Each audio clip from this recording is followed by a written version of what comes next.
मंडळी भाजपनं त्यांच्या 20 उमेदवारांची फिक्स यादी जाहीर करून टाकली, पण दुसरीकडे महाविकास आघाडी आणि वंचित मधला गुंता काय सुटना झालाय।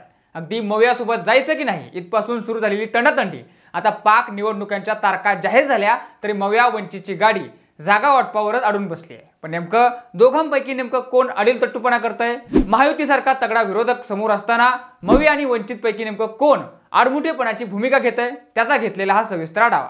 नमस्कार, मी सचिन आणि तुम्हाला तर माहिती आहे आपलं विशेष भार आहे। मंडळी 2019च्या निवडणुकीत वंचितची ताकद किती आहे आणि वंचित काय करू शकतं हे सबंध महाराष्ट्रानं पाहिलेलं आहे। भलेही 2019ला वंचितचा एकही खासदार निवडून आलेला नसेल, पण जिथं जिथं वंचितचा प्रभाव अधिक आहे तिथं तिथं दुसऱ्या आणि तिसऱ्या नंबरवर मतं घेण्यात वंचितला यश आलं होतं आणि त्याचा फटका काँग्रेस राष्ट्रवादीला बसून भाजप शिवसेनेच्या पथ्यावर त्या गोष्टी पडल्या होत्या। त्यामुळे वंचितला सोबत घेण्यासाठी आज मविया आग्रही आहे। पण आता काल परवा लोकसभा निवडणुकांच्या तारखा जाहीर झाल्यानंतरही ॲडव्होकेट प्रकाश आंबेडकर यांच्या वंचित बहुजन आघाडी आणि मवियाच्या आघाडीचा ऑफिशियल निर्णय मात्र झालेला नाहीये।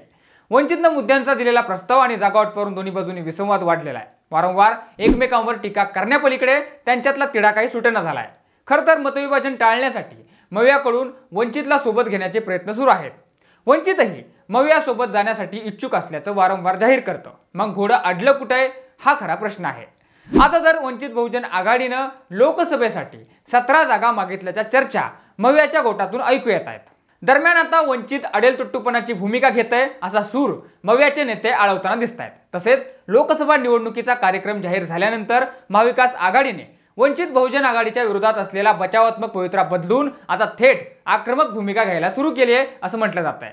सध्या वंचित बहुजन आघाडीला महाविकास आघाडीकडून 4 जागांचा प्रस्ताव देण्यात आला आहे। यानंतर आता वंचित बहुजन आघाडीला कोणत्याही प्रकारचा प्रस्ताव देण्यात येणार नसून दिलेल्या प्रस्तावावर वंचित बहुजन आघाडीनेच निर्णय घ्यायचा आहे या मतापर्यंत महाविकास आघाडीने काल भूमिका स्पष्ट केली। शरद पवार यांच्या उपस्थितीमध्ये महाविकास आघाडीच्या नेत्यांची ती बैठक पार पडली।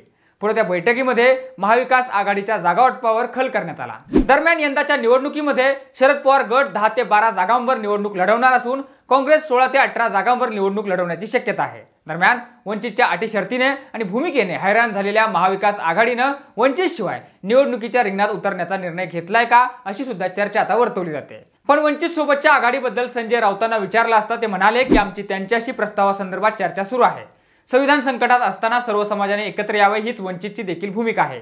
या देशातील संविधान, लोकशाही आणि गरीब माणूस धोक्यात आहे, त्याची फसवणूक होत आहे आणि त्या विरोधात प्रकाश आंबेडकर यांचा संघर्ष सुरू आहे।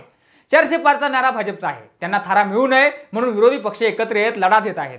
आम्ही 4 जागा संदर्भात त्यांना प्रस्ताव दिला आहे, त्याच्यावर प्रकाश आंबेडकर विचार करतील असं राऊत म्हणाले। पण मंडळी, वंचित आणि मवियामधल्या ताणलेल्या चर्चेची अनेक कारणे राजकीय विश्लेषकांकडून सांगितली जात आहेत। त्यापैकी एक महत्त्वाचं आहे अकोला लोकसभा मतदारसंघ। अकोल्याच्या जागेवरून वंचित आणि मवियामधली धुसफूस अधिक वाढल्याचं जाणकार सांगतात। जातीय राजकारण व मतविभाजनावर आधारित निवडणुकीची गणित तसंच ॲडव्होकेट प्रकाश आंबेडकर तिथून निवडणूक लढत असल्यानं राजकीय वर्तुळात अकोला लोकसभा मतदारसंघ चर्चेचा विषय ठरतो।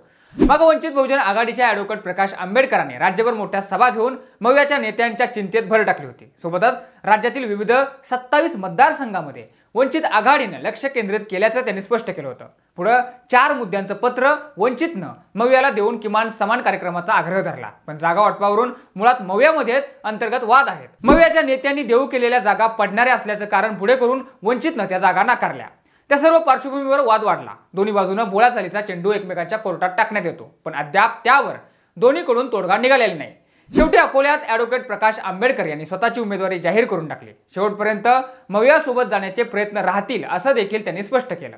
मविया आणि वंचितची आघाडी झाल्यास अकोल्याची जागा ॲडव्होकेट प्रकाश आंबेडकरांसाठी सोडली जाईल या मतावर मवियाचे नेते आले। मात्र आघाडी न झाल्यास ऐनवेळी काँग्रेसला उमेदवार द्यावा लागेल अशा चर्चा रंगल्या। अर्थात अकोल्यात काँग्रेसकडे इच्छुकांची मोठी गर्दी आहे।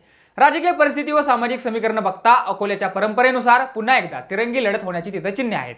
मविया व वंचित मधील आघाडीच्या तिढ्यामुळे शेवटपर्यंत तो प्रश्न चिघळण्याची शक्यता आहे। दरम्यान महाविकास आघाडीनं आपापसातील मतभेद दूर करून वंचितची वाटाघाटी करावी। आम्हाला हव्या असलेल्या जागांची यादी मवियाकडे दिली आहे। पडणाऱ्या जागा देऊन आघाडीत वंचितचे मते घेण्याचे धोरण मवियाने स्वीकारू नये। वंचितने दिलेल्या यादीवर मवियाने तत्काळ निर्णय घ्यावा असं वंचित बहुजन आघाडीचे प्रदेश उपाध्यक्ष तथा प्रवक्ते डॉक्टर धैर्यवर्धन पुंडकर यांनी स्पष्ट केलंय। दरम्यान आता वंचित आणि ठाकरे गटात जागा वाटपावरून जुंपल्याची माहिती आहे। संजय राऊत खोटे बोलत असल्याचं प्रकाश आंबेडकर म्हटले होते। महाविकास आघाडीने 4 जागा वंचितला देत असल्याचा दावा केला। त्यात अकोल्याच्या जागेचा समावेश आहे। त्यासह अन्य 3 जागा आहेत। वंचितच्या कार्यकारिणीची पुण्यात बैठक झाली, त्यामध्ये 2 जागा नाकारण्यात आल्या आहेत। वंचितचे राज्य उपाध्यक्ष प्रवक्ते सिद्धार्थ मोकळे यांनी त्याची घोषणा केली। राज्य कार्यकारिणीने एकमताने तो प्रस्ताव फेटाळल्याचं ते म्हणाले। वंचितचे राज्य उपाध्यक्ष आणि प्रवक्ते सिद्धार्थ मोकळे यांनी स्पष्ट केलं की आम्ही अकोल्याची जागा सोडण्याची तयारी दर्शवली होती, तरी आम्हाला हरण्याची शक्यता जास्त असलेल्या 2 जागा देण्यात आल्या। या जागा आम्हाला नको असे मोकळे म्हणाले। मवियाच्या फेब्रुवारी महिन्यात अनेक बैठका झाल्या, त्यापैकी एकाही बैठकीला आम्हाला बोलवण्यात आले नाही। मार्चमध्येही बैठका झाल्या, अद्याप आमच्याशी मवियाच्या कोणत्याही पक्षाने संवाद साधलेला नाही। आम्ही काही फक्त तुमच्या जागा निवडून देण्यासाठी नाही आहोत, मवियाला आमची गरज आहे।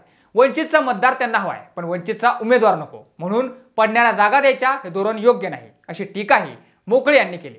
तर वंचित आणि महाविकास आघाडीत अशा प्रकारे एकमेकांवर कुरघोड्या करणं सुरू आहे। आता यात नेमकं कोण आडमुठेपणाची भूमिका घेते ते तुम्हीच आम्हाला कमेंट करून नक्की सांगा। सोबतच वंचितला डावलून मवियाला यंदाची लोकसभा निवडणूक किती जड जाऊ शकते ते सुद्धा आम्हाला कमेंटमध्ये कळवा। जर हा व्हिडिओ आवडला असेल तर लाईक आणि शेअर करा। सोबतच आपल्या विशेष भारी या YouTube चॅनेलला सबस्क्राईब करा। धन्यवाद।